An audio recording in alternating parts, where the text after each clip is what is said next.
guys. I just got this in the mail, and what was in here was my worms. I ordered red worms for my compost bin, and inside of that box was a bag of worms. So we're going to go ahead and take a look and see how they're doing. What I have here is I've begun preparing a home for them, and I've got wet newspapers, and I've got tissues, and I've got dirt. And so what I'm going to do is I'm going to place them under the newspaper in the dirt so that they can start living healthfully in their new home. So let's see if they made this trip. Oh my, yes they did. I'm going to see in there, it's a bag of worms. There they are. Okay, so I'm just going to go ahead and gently sprinkle them in their new home. And they said, the instructions said that they should disperse in 3 to 5 days it should take for them to kind of become comfortable and out of shock and rehydrated. So here we go. And the reason that I have a worm compost bin is because worm poop, which is the byproduct, is some of the best compost material you can ever get. And what we will do is we'll feed them our food scraps, and we'll also feed them shredded paper. And I have to keep this bucket moist because worms are majority water.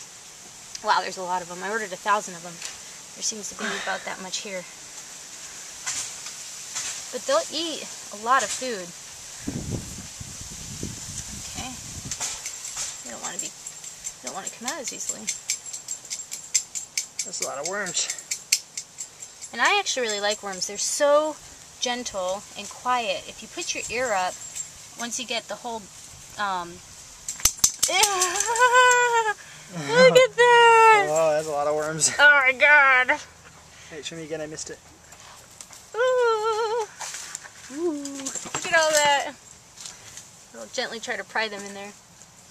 But if you you can hear them moving around after a while once they get established and they start to lay eggs and more worms. They'll double in size in about 90 days. So for anybody that has land, anybody that has an apartment, you can get one of these worm bin boxes. Mine's called the Worm Factory. I'm trying to get them off without hurting them.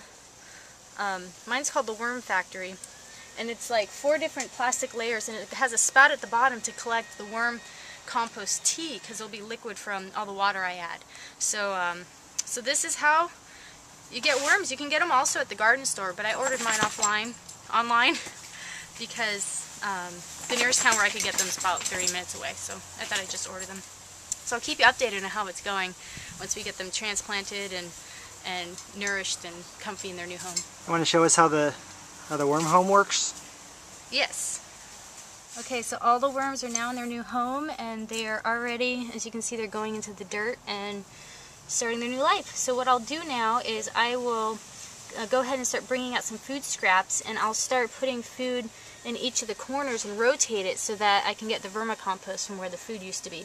And in the worm bins you can use any food that is fresh, such as fresh vegetables, fruit scraps. These are all scraps. Vegetable scraps, fruit scraps, pulp from juicing, anything that's a fruit or vegetable. You do not want to put breads, oils, or fats in there, as the worms do not like that. You also need to give them equal amounts of shredded paper because they need that in addition to the food to survive, and always keep the environment that they live in nice and moist. So this is our new worm family, and try to make it as comfortable as we can for them. Okay, so I'm going to show you what a worm factory is. This is my worm factory. Right now there's only 1 tray in it. You can have up to 3 trays that stack up. I've got them ready here for once I start expanding my worm family. And how this works is there's a tray and there's a lid that you can put over the worms, and it's cool because it has all the foods lists in it of what the worms like to eat and basic bin management. And then here's a spout. This is for compost tea. And so what this is all the water and moisture that drips down from the worms processing everything will collect in the bottom, and I can open this spout and collect this. And I would use this to water my plants with as fertilizer. And the worm compost that I get from here is called vermicomposting. I would use this around my plants too as a fertilizer. You would take the wonderful dark dirt that you get, or dark matter, and you just put it around your plants and nourish your plants. So this is how a worm bin works. I think I bought this for about $100 online, and there's a lot of other ones that you can purchase. There's a lot of different types. You can also make your own from a Tupperware, like a big, large Tupperware container. And that's the simplest method of composting. They are very quick at turning over the food into compost. They're the fastest way I've seen to make compost compared to like a regular compost bin like Stella here that takes a little bit longer. But the worms are also just really great to have around. They're very wonderful pets to have. And also if you have children, it's great because they'll want to get into composting with worms. So I hope you enjoyed learning about our new family of worms that we have here. This is Heather Rodriguez. We are making the world greener one show at a time.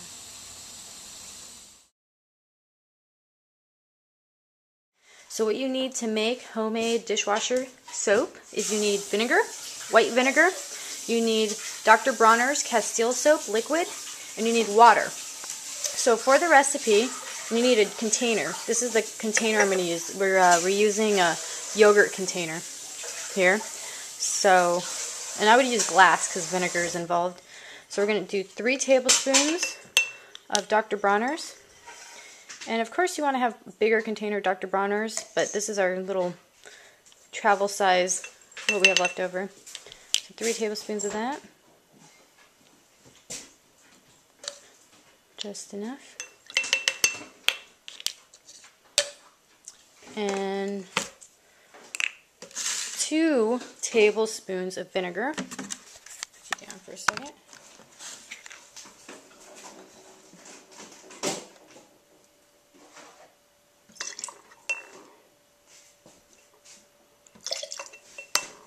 And you should see the chemical reaction that's occurring here with the vinegar and the soap. And then there's 2 cups of water.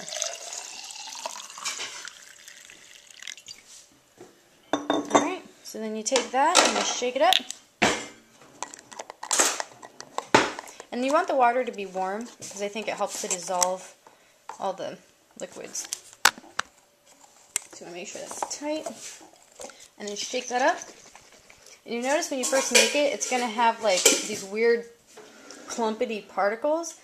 Once it sits, after a little while, it dissolves and it doesn't have those weird clumpy particles. I'm not quite sure what's happening. It's chemistry reaction. So now that it's ready, all you need for one wash is you need to use 1 tablespoon into the dispenser where you normally put your dishwashing detergent.